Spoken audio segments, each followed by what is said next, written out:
Okay, today I want to talk about this, the Supernote A5X. There's a lot of videos out there about the features, great videos about features. I watched all of them, wanted to know what this thing was like before I bought it. But when I read your comments on my unboxing video, I realized that there's something that those videos aren't really covering. Something that I wanted when I was looking at this too. Not the features, but what is it like to have this and to use it every day? Now, I can't answer that for you. I don't know how you're going to use it. I don't know how you want to use it. So, what I'm going to do is I'm going to tell you how, after a month, I'm using this. I use this every day as my journal, notebook, catch all, sketchbook, everything. I don't use a ton of the features. I don't need a ton of the features. I think of this like paper. I treat it like paper. I want to get one question out of the way before I forget. This is a question that Bruno asked in the comments last time. He wanted to know about the battery life on it. Battery life on it's good. There's no backlighting, so you're not burning batteries from backlighting, and the only way this thing syncs is when you manually sync it, which means pushing the button to sync to either the Supernote cloud or to Dropbox, which is what I use. So you're not getting that constant communication between the device and the internet that kills batteries. In general, I think with my amount of uses, which is pretty heavy, like I use it consistently throughout the day, getting about 4 days of battery. And when I say I'm getting 4 days of battery, I don't mean I'm getting to zero. That's usually when I get to about 25%. In general, I don't like any of my devices to get below 25%. It's just a thing. It's just the way I function. It's just the way I am. I don't need to make excuses. What you have to understand about this is this thing only does two things, really. It replaces a notebook and it replaces this, a book. That's it. You could stretch the metaphor and say, it also replaces a folder full of documents. Okay, smart guy. Whatever you say. My point is, it only does two things. You write on it or you read with it. That's it. Technically, you can check your email on it. I wouldn't, unless you like to check your email like this.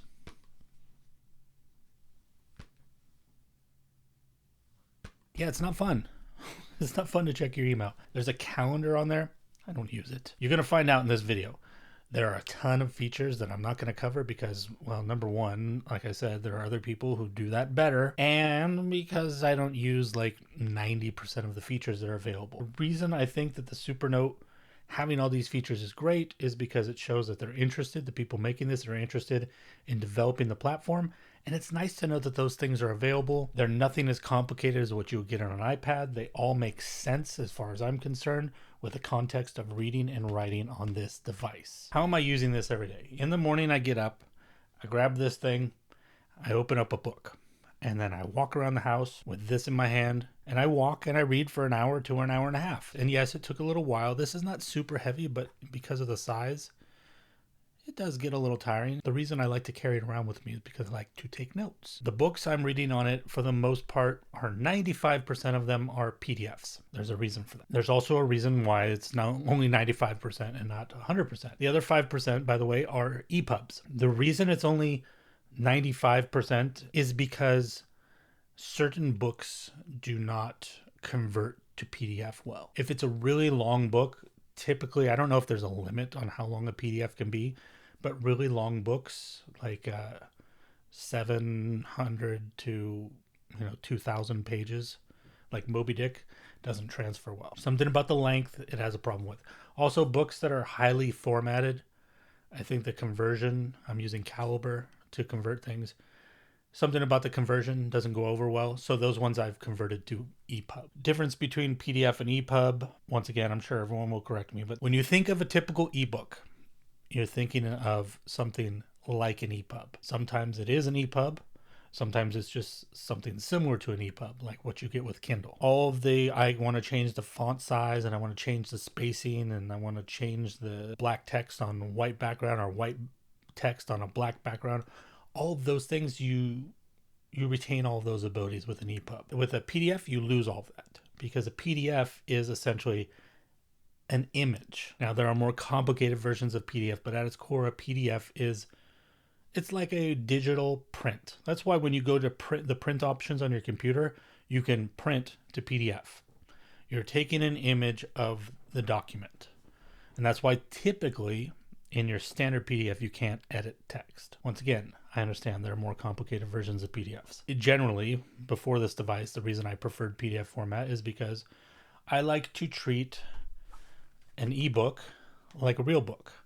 I want to write on the pages, draw on the margins, circle things, have a little war with stick figures on the bottom of a particularly empty page. I want to have arguments with the authors.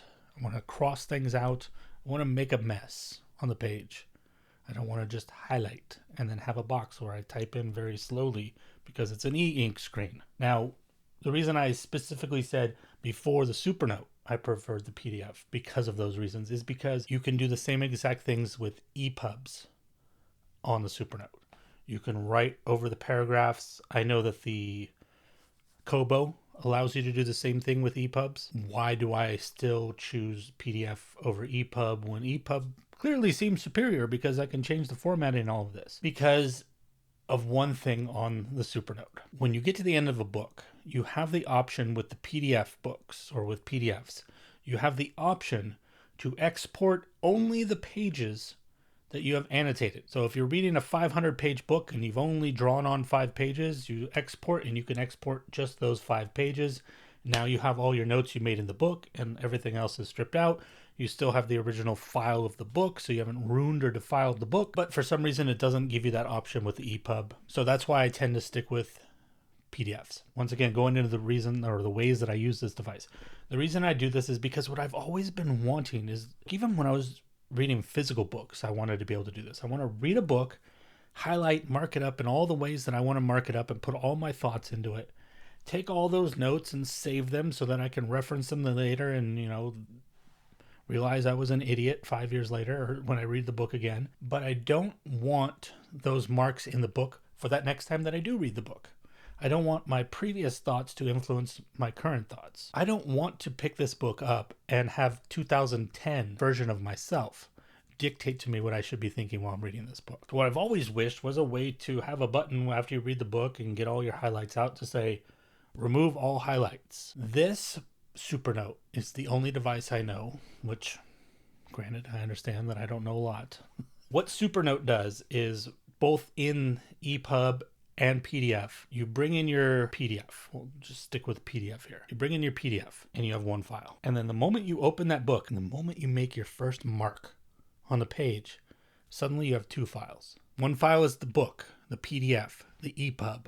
The second file is the layer on top of it on which all of your marks are being made. It's a brilliant and an elegant solution. So you're never going to ruin your PDF or your EPUB because that's always going to stay the same, but you're creating a layer to save all of the marks, which I think is why you're able to do this with EPUB, because it's not technically editing the EPUB, it's creating a second file. So what this allows me to do, essentially, is get to the end and then say, hey, export all those pages I wrote on. Boom, I get this file that's just of the pages I've marked on. I can say, Moby Dick, read in 2010. Put that in a folder. And then the next time, like this year, maybe I pick up Moby Dick. I can read it naked without all those marks because I can delete that layer, that second file. Now, what I do to make it easier is just when I'm done, I delete the PDF and the layer, get rid of them both, because when I brought the book over, I copied it instead of moved it. So the original file always stayed in the cloud, in my case, in Dropbox. So the next time I read it, I just copy Moby Dick again, paste it into the folder for Supernote, sync it over, read it again, make my marks, export, throw both of those away. I have the marks. I have the original book. Beautiful solution for me. Second thing, the only other thing you can do with this. What is the writing experience like? First of all, there's a lot talked about with this screen. It's called a self-healing screen. And essentially, see my skin? See how the pen is going into my skin? Right there. That's a good angle. But when I lift it up, my skin comes back, right? That's what they mean by the self-healing screen. What I don't want you to think is it's like that. What we're talking about here is this is digging into the screen probably nanometers. You cannot see it. You cannot really even feel it. So I wouldn't put a lot of thought into that. You can feel it in the sense that writing on this is different. It's softer. than writing on the iPad, which is very clank, clank, clank, clank. You know this is glass. You know this is plastic. You know this is metal. Clank, clank, clank. Even when you put on like those paper-like screen protectors, it still feels like that, but then there's like a rubbery layer between them, but you can still feel the clank, clank, which is why I never liked writing with the iPad. You don't get that experience here. And I think that's not only because of the screen, which does give a little, which I think your brain subconsciously notices, but you really, on a conscious level, you can't say, oh yes, I'm clearly digging in right here. No, that doesn't happen. The other reason this doesn't feel clank clank is because this is plastic. It's a plastic screen, it's a plastic back, so in general it just doesn't feel as hard. So the experience of just handling the device in general feels softer. Like I have the leather case on here, so there's also that layer as well. Bruno also asked about the self-healing screen, and he wondered, is it going to wear down? Like is over time, is this self-healing? Like, are you digging scars into this? I can't say 100%. I've only been using it a month, but I can tell you that I wish I could show you, but maybe that'll help a little bit. Oh, that blue is doing some cool stuff there, isn't it? I'm trying to get the sheen of the screen so that you can see that there's no marks. There you go. There's no marks on the screen. It's as flat and unmarred as it was on the day I bought it. If I run my fingers across this, I feel nothing. This screen is not like those screen protectors that will wear down over time. I mean, obviously everything wears down at time. Like, am I saying you could write on this for 100 years and it'll still be flawless? No, but I don't think any of us are going to write on this device long enough for it to wear the screen down. The nib, yes. I don't have the ceramic nib. I don't have the Supernote pen. I have the Lamy. So this nib, the plastic nib, yes, this will wear down. When I first got it, I pushed this. I probably shouldn't have. It was brand new. I pushed as hard as I could on the screen, and I mean as hard as I could, and I didn't make a dent in it. I do not recommend anybody doing that, because if you end up with a hole in your screen because you're better at pushing a pen down than me, especially with the ceramic nib, I definitely wouldn't do that. But I don't think your pen is gonna do anything to this screen. The other thing I want to say about the writing experience is specifically with the Lamy. This pen is very nice because it's a Lamy, of course. It works very well. The experience of writing on the screen, it's hard to describe. It's not like writing on paper at all, and it's not like writing on an iPad at all. Oftentimes it doesn't even feel like I'm making contact. It's almost like writing on air. One of the problems with the iPad before they came out with all those screen protectors was plastic tip on glass, and it was like, woo! You had, especially if artists, you had no control. It was just sliding. It was too easy to slide across. You don't have that problem here. There is some sort of friction that slows you down, but when you get used to this pen, I stopped noticing that I was making contact with the screen. Like I knew I was, but I wasn't getting much feedback from it. And I've been told that is a little bit better with the Supernote. That because of that ceramic nib, you're getting a little bit more scratchiness. Some people might not want that. I came from fountain pen, a Lamy fountain pen that's almost identical to this one. I came from this. So fountain pen, you're used to a little bit of scratch.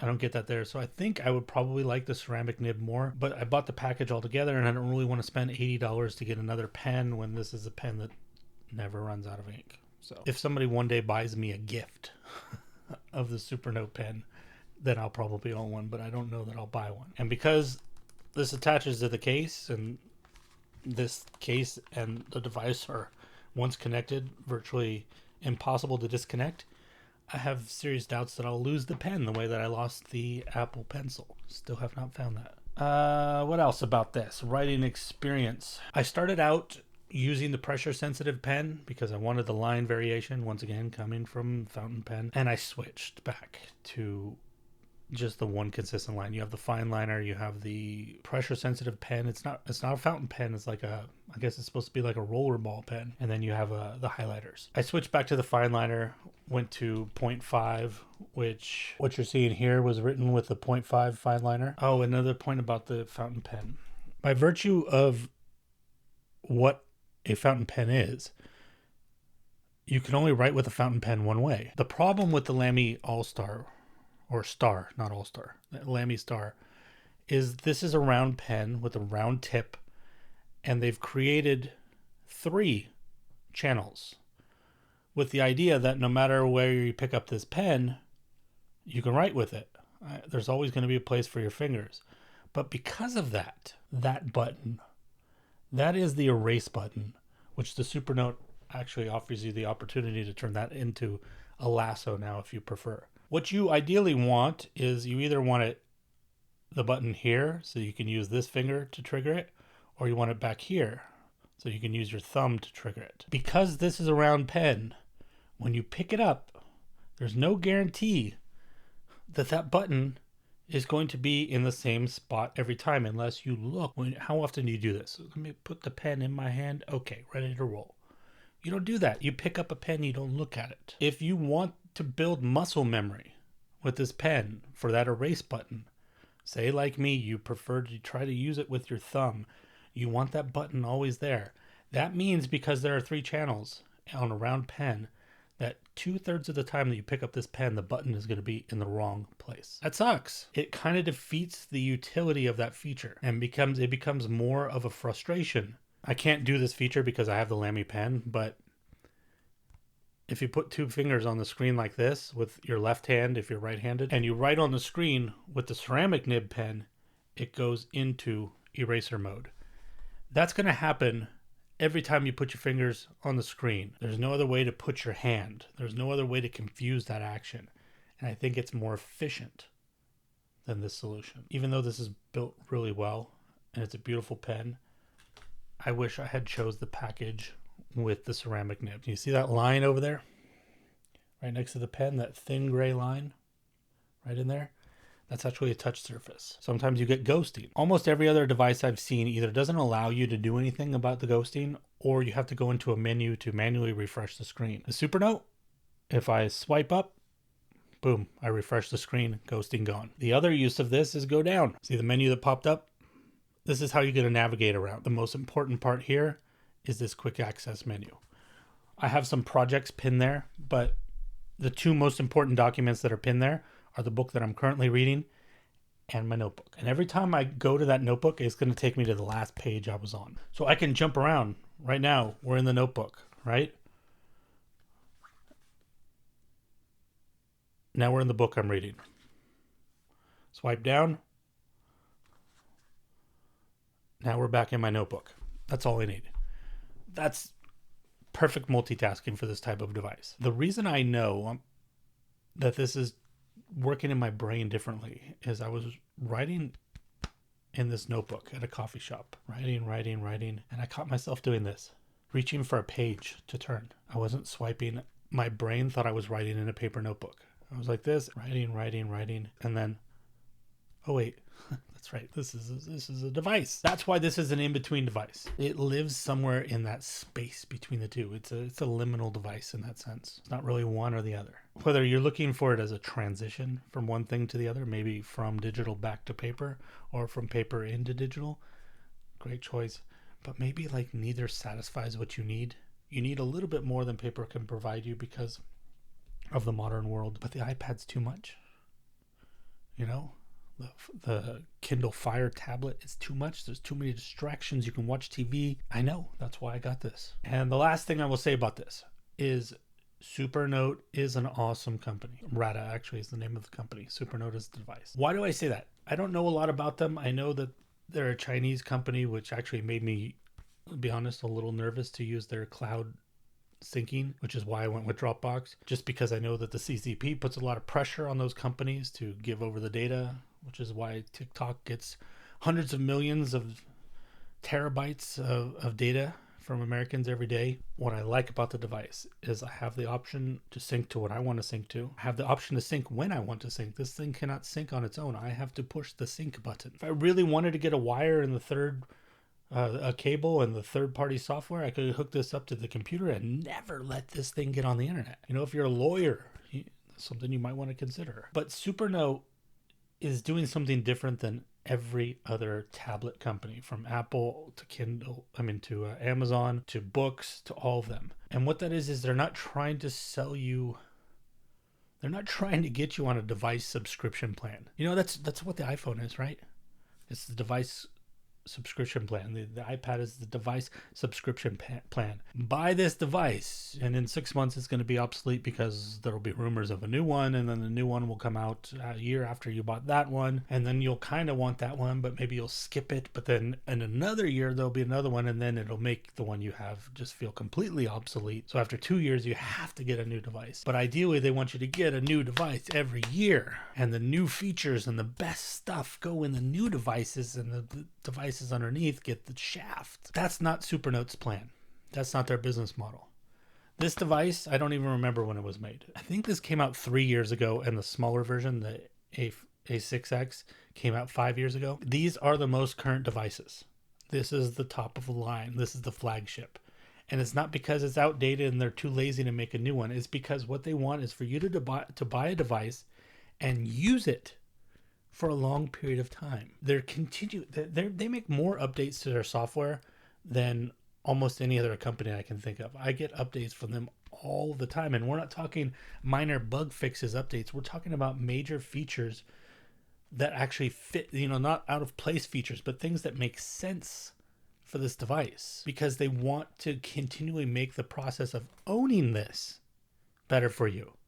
Not the process of buying something new better for you. The process of owning something already better for you. And that's very different. It's the main number one reason that I chose the Supernote. That's the main reason over everything else. Because let's be honest, of all the things I said, the differences really between all of the devices are pretty small. Could I do a lot of the things that I do with the Supernote with the books? Yeah, totally. I'm sure I could. Could I do all the same things with the Remarkable? Sure, totally. I'm sure I could. There'd be little differences. I have to change the process here and there. But for the most part, they're pretty similar. But the model and the business model is different. That's what sold me. That's what made me want to give them my money. When you used to buy something, you bought it and you used it till it broke. That's what this is. You buy this and you use it till it breaks. It's not a subscription plan. But overall, what do I think about the Supernote? I love it. I really do. I take it with me everywhere. This, my phone, my little EDC wallet packet, my pocket knife, and my camera go with me everywhere. Everything else is negotiable.